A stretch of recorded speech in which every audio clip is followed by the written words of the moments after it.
Sir क्या वजह है, क्यों हमारी लीडरशिप साइलेंट है और फॉरेन पॉलिसी इश्यूज पे क्यों नहीं बोलते? यहाँ पे तो इस वक्त जो है वो बात ही कोई नहीं करता, इंडिया से डरते हैं। और वो शहबाज शरीफ, नवाज शरीफ, इनके ये जो कॉन्सेप्ट है कि थल्ले लग जाएंगे ना तो फिर स्वाटी सुलह हो जाएगी। पार्लियामेंट के अंदर खड़े होके जब इंडिया ये कह रहा है हम कश्मीर ले लेंगे, अमित शाह, राजनाथ सिंह, पूरी की पूरी पॉलिटिकल कैंपेन इस इशू के, एक भी जवाब पाकिस्तान से नहीं जाता, ये क्या वजह? ये तो बीजेपी का डिक्लेयर्ड उनका जो मैनिफेस्टो है उसमें लिखा हुआ है कि जी हमने पाकिस्तानी कश्मीर को लेना है। वहाँ हिंदुआता का, वहाँ पे गांधी के मुखालिफ हुकूमत कर रहे हैं, गोडसे को मानने वाले इस वक्त हुकूमत में है। India is not Gandhi's India, it's Godse's India. और वो जो है वो मुसलमानों को बर्दाश्त, वो कहते हैं आप मुसलमानों के घर पैदा हुए हैं ना तो तुझे साढ़े मुखालिफ। कि मैं इंडियन फिल्में बिल्कुल बंद नहीं करना चाहता था और मैंने ये बात कही 10 बार कि हम अपना सिनेमा खत्म कर लेंगे अगर हम इंडियन फिल्में बंद करेंगे, और हमने उल्टा अपना नुकसान किया, कोई उसका फायदा नहीं हुआ। हमने इंडियन फिल्में बंद करके बड़ी गलती की, हमारे सिनेमा सारे खत्म हो गए। और इसी तरह से जो ट्रेड है, हम इंडिया के साथ ट्रेड नहीं करेंगे तो किससे करेंगे? बिल्कुल सही।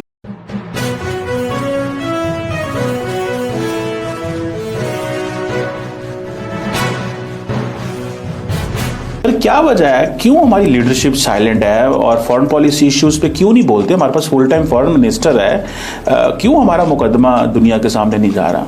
आपने इंटीरियर मिनिस्टर को आखिरी दफा कब बोलते देखा है? अब मेरा काफी देर हो गई, गायब है। देखिए गवर्नमेंट एक मॉडल पे जो है वो काम कर रही है, और गवर्नमेंट का जो बुनियादी मॉडल है वो ये है कि हियर नो इवल, से नो इवल, और बस अपने जरा चुप करके जरा काम हो रहा है ना उधर च लगे रहो। इन्होंने सारी जिम्मेदारी डाल दी है एस्टैब्लिशमेंट को। ये जो मौजूदा हुकूमत है एक्चुअली ये एक बोझ बन गई है एस्टैब्लिशमेंट के लिए, क्योंकि इनका कोई भी जो सियासी बोझ है, देखिए ना, अगर सारा काम होना आप ही करना है तो फिर आप ही कर लें, फिर इनको रखने की क्या ज़रूरत है? आप इनको इसलिए रखा गया था कि एक पॉलिटिकल बोझ उठाने की कोई सकत या कोई वजन ये भी लेंगे। इंडिया पाकिस्तान की जो पैराडाइम है उसके ऊपर बिल्कुल हुकूमत की तरफ से कोई कुछ नहीं आता। तो सब ये इंडियन लीडरशिप हर रोज कहती है हमें कश्मीर ले लेंगे, हम आज़ाद कश्मीर के ऊपर बात करती है। अभी अगले दिन राइजीना डायलॉग हो रहा था भारत में, तो उसमें भी जयशंकर ने दोबारा एक नैरेटिव बिल्ड किया जी कि यूएन ने बड़ी गलती की, इस इशू को एक कॉन्फ्लिक्ट बना दिया, हम वो एग्रेसर पाकिस्तान था। ये पाकिस्तान की जो पॉलिटिकल क्लास है ये पार्लियामेंट में खड़े होकर क्यों नहीं बोलती? आप बोला करते थे, मुझे याद है इंडियन पॉलिसीज के हवाले बात किया करते थे पार्लियामेंट के अंदर खड़े होके। जब इंडिया ये कह रहा है हम कश्मीर ले लेंगे, अमित शाह, राजनाथ सिंह, पूरी की पूरी पॉलिटिकल कैंपेन इस इशू के, एक भी जवाब पाकिस्तान से नहीं जाता, ये क्या वजह? ये तो बीजेपी का डिक्लेयर्ड उनका जो मैनिफेस्टो है उसमें लिखा हुआ है कि जी हमने पाकिस्तानी कश्मीर को लेना है। और मेरा जो मानना है वो यही है कि अगर हमने आई वुड से कि चीज़ें बेहतर भी हो सकती हैं और होनी चाहिए, इतना अरसा हो गया है। अब हर बंदा यहाँ पे कहता है जी कारगिल बहुत बड़ी जो गलती थी, तो भाई सियाचिन क्या था? कारगिल पहले हुआ या सियाचिन पहले हुआ है? और सियाचिन में ज़्यादा इलाका जो है वो चला गया या कारगिल में जो है वो ज़्यादा हुआ था? कारगिल तो पार्ट था हमारा चेक पोस्ट, जो बाद में जो है वो उधर चली गई। सियाचिन जो है वो नो मैन लैंड थी, वो इंडियन आर्मी आ गई, वो आके बैठ गई है। लेकिन यहाँ पे तो इस वक्त जो है वो बात ही कोई नहीं करता, इंडिया से डरते हैं। और जो नून लीग की और पीपल्स पार्टी का इस वक्त जो, और वो शहबाज शरीफ, नवाज शरीफ, इनके ये जो कॉन्सेप्ट है कि थल्ले लग जाएंगे ना तो फिर स्वाटी सुलह हो जाएगी। इस तरह की सुलह तो नहीं होती, आखिर ये 25 करोड़ लोगों का मुल्क है। अच्छा सब ये बताइएगा, ये नून लीग के बारे में एक तासुर इंप्रेशन माजी में भी रहा है कि ये इंडिया से अच्छे ताल्लुकात चाहते हैं, जो कि अच्छी बात है। ये अच्छे ताल्लुकात की जो चाहना ही है कि ये बोलते भी कुछ नहीं है इंडिया के बारे में, जैसे फॉरेन मिनिस्टर बिल्कुल ही नहीं बोलते। ये क्या उसकी एक सोच है कि वो समझते हैं? क्योंकि मुझे पता ये चला था कि फॉरेन मिनिस्टर साहब ने जब SCO पे जयशंकर आए थे तो उन्होंने एक ट्वीट की पाकिस्तान पे, थैंक यू पाकिस्तान। तो उन्होंने अपनी इन हाउस मीटिंग में कहा कि हमें 10 सालों में भारत से एक ट्वीट ही आई है बस। सो ये एक खौफ है कि जी हमें बात नहीं करे। तो ये क्या आप समझते हैं ये PMLN की एक स्ट्रैटेजी है, ये पॉलिसी है कि भारत के बारे में कुछ भी नहीं बोलना, वो जो मर्जी बोलते रहें, हम खामोश रहें, ताकि इंटरनेशनल कम्युनिटी को हम मैसेजिंग करते रहें, देखिए जी हम कुछ नहीं बोल रहे, जो कर रहे हैं वो कर रहे हैं और हम तो बात करना चाहते हैं। ये उनकी पॉलिसी है या कि how do you see this? I would say a very explicit strategy of Nawaz Sharif. This is a very explicit desire of Nawaz Sharif. वो देखें, आपने बिल्कुल सही कहा, हिंदुस्तान के साथ अच्छे ताल्लुकात, भारत के साथ अच्छे ताल्लुकात पे पाकिस्तान में तो कंसेंसस है। मैं हूँ, आप हूँ, इमरान खान है, आसफ जरदारी हैं, सब लोग चाहते हैं कि कंसेंसस हो और ये ताल्लुकात बेहतर होने चाहिए, कोई इसमें प्रॉब्लम नहीं है।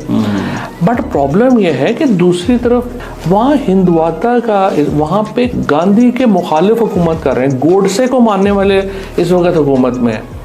India is not Gandhi's India, it's Godse's India. और वो जो है वो मुसलमानों को बर्दाश्त, वो कहते हैं आप मुसलमानों के घर पैदा हुए हैं ना तो तुझे साढ़े मुखालिफ। तो मुझे आप बताएं, ऐसी ज़हनियत के साथ हम क्या बातचीत करेंगे? वो चेंज हो गई तो बातचीत होगी ना, आप कैसे जो है वो करेंगे? और जो गुजरात में जो कुछ हुआ, जो बाकी जगहों पे जो कुछ हुआ, वो तो the problem is they are not ready to actually, I would say कि बराबरी को तो छोड़ दें, कुछ सिग्निफिकेंस देने को पाकिस्तान की इस वक्त आबादी को।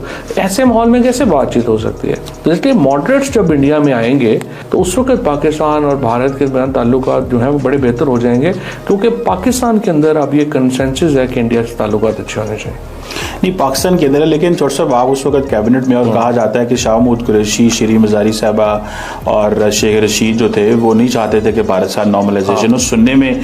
तो अगर आप ये कह रहे हैं कंसेंसस है तो फिर ये क्या बात है? नहीं, ये इनका चारों का है। मैं तो आपको इमरान खान का बता रहा हूँ ना, इमरान खान, आसफ जरदारी, डोमिनेट इमरान खान ने फिर मानी तो थी ना इनकी। मैं आपकी बात से एग्री करता हूँ। मेरा ये ख्याल है कि बहुत हमने, अगर आप मुझसे पूछे ना कि एक बड़ी गलती जो पीटीआई की हुकूमत की, एक बड़ी गलती जो एक बहुत बड़ी चेंज थी, वो हमने जो जनरल बाजवा का था स्कीम, मैं शामिल नहीं था मशवरे में बिकॉज मैं तो साइंस मिनिस्टर था उस वक्त, बट मुझे पता है एग्जैक्टली कि उसको कैसे जो है वो उसको ख़त्म किया गया या नहीं माने। मैं समझता हूँ कि यहाँ पे बहुत बड़ा मौका हमने पीटीआई में हमने ज़ाया किया जब हमने जनरल बाजवा की जो स्कीम थी उसको हम नहीं माने। तो फिर चौधरी साहब बात तो यही है कि सियासतदान जो है वो अपने पॉलिटिकल बेनिफिट के लिए, देखो ना, प्रॉब्लम है ना चीमा साहब, देखिए प्रॉब्लम उस वक्त ये हो गई जिसमें अगर आप दूसरी साइड की भी देखें, पर मैं जिस तरह मैं कह रहा हूँ कि मैं तो हक में हूँ,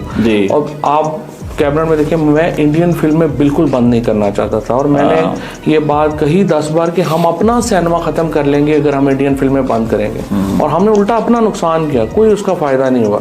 आपको बैलेंस नहीं लूज करना चाहिए। हमने इंडियन फिल्में बंद करके बड़ी गलती की, हमारे सिनेमा सारे ख़त्म हो गए।